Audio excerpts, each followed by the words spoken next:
आज नुकताच शक्तीपीठ संदर्भाने एक जी आर प्रसिद्ध झाला आहे, कसं बघता याच्याकडे शेतकरी?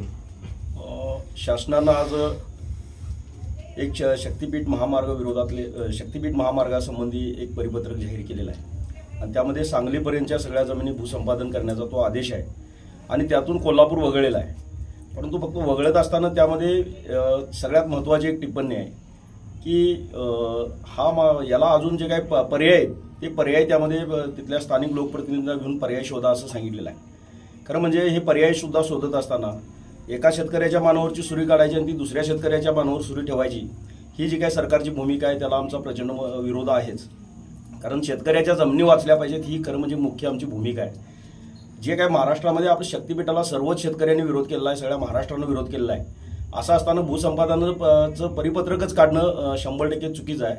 माझी अजून सुद्धा सरकारला विनंती आहे.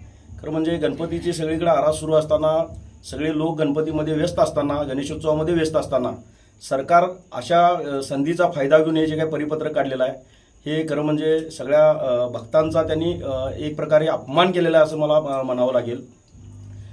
तर माझं या सरकारला विनंती आहे की हे ताबडतोबीनं जे काय आजचं परिपत्रक काढलेलं आहे भूसंपादनाचं ते ताबडतोबीनं माघार घ्यावं आणि शक्तीपीठ महामार्गाचं रद्द केलेलं आहे अशा पद्धतीचं एक महाराष्ट्राचं परिपत्रक काढावं अशी मी या सरकारला विनंती या निमित्तानं करतो. कोल्हापूर जिल्ह्यातून पर्यायी मार्ग सुचवा असं त्या परिपत्रकामध्ये म्हटलेलं आहे.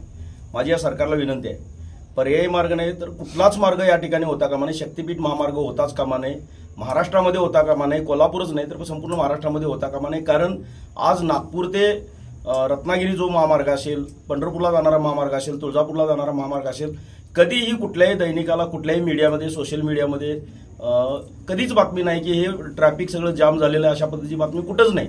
आणि असं असताना कुठेही ट्रॅफिक जाम होत नसताना हा महामार्गाचा अट्टाहास कशासाठी? खरं म्हणजे हा माझा सरकारला सवाल आहे. ताबडतोबीनं हा शक्तीपीठ महामार्ग रद्द करणारं परिपत्रक काढावं ही माझी सरकारला विनंती आहे. अशाच नवनवीन अपडेट्ससाठी डिजिटल कोल्हापूर चॅनेलला सबस्क्राईब करायला विसरू नका.